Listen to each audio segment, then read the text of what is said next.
لە دوای پەتای کۆڕۆنا بۆ یەکەم جار پرۆسەی حەجکردن بە شێوەیەکی یاسایی بەڕێوەچوو. هەرچەندە ژمارەی حاجیان بەراورد بە ساڵانی ڕابردوو بۆ 4 دابەزیوە، بەڵام خودی بە جێگەیاندنی فەریزەی حەج جێی دڵخۆشی حاجیان بە تایبەتی و تێکڕای موسڵمانانی جیهان بوو بەگشتی.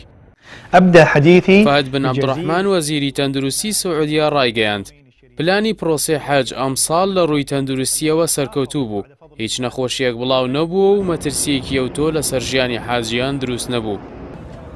حاجیانی ماڵی خوا ڕۆژی سێشەمە 13 زیلحیجە بۆ سەیەمین ڕۆژ لە ڕۆژانی تەشریق مەراسیمی بەربارانکردنیان ئەنجامدا. بەشێک لە حاجیان ڕۆژی دووشەمە واتە سێیەم ڕۆژی جەژن پرۆسەی بەربارانکردنی شەیتانی گەورە و مامناوەند و بچووکیان بەجێگەیاند. بەشێکی دیکەشیان ڕۆژی سێشەمە واتە 4مین ڕۆژی جەژن ئەرکی بەربارانکردنیان بەجێهێنا. لە دوای بەربارانکردنی شەیتان کە دوایین پایی فەریزەی پێنجەمی ئیسلامە، حاجیانی ناوخۆیی و ئەو حاجیانەی لە وڵاتانی دراوسی سعودیەوە هاتوون تەوافی ماڵاواییان ئەنجامدا و ئامادەکاری دەکەن بۆ گەڕانەوە بۆ زێدی خۆیان.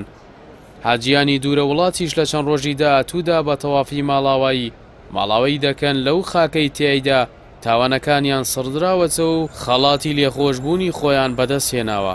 هاوکات نیاز نەقشبەندی بەڕێوبەری گشتی حەج و عەمرەی هەرێم ڕایگەیاند ئەمڕۆ کۆتایی بە سەرجەم ئەرکەکانی حەج هاتوو، گەڕانەوەی حاجیانی کوردستانیش لە 18ی ئەم مانگەوە دەست پێ دەکات و لە 24 تەمووز کۆتایی دێت.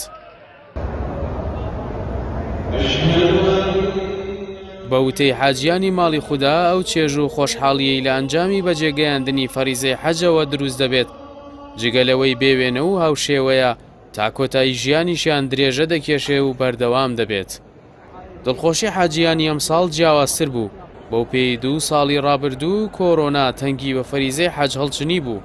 ساڵی 2020 بەهۆی ئەو پەتایەوە حەج لە جیهانی ئیسلامیدا نەکرا. موسڵمانان بەبێ تۆمارکردنی حاجی نوێ ئەو ساڵیان بەڕێ کرد. ساڵی 2021 تەنها 6,000 حاجی ناوخۆیی شانەزی بەشداریکردنیان لە پرۆسەی حەج پێبەخشرا، ئەویش لە زنجیرە ڕێکارێکی توندی تەندروستی.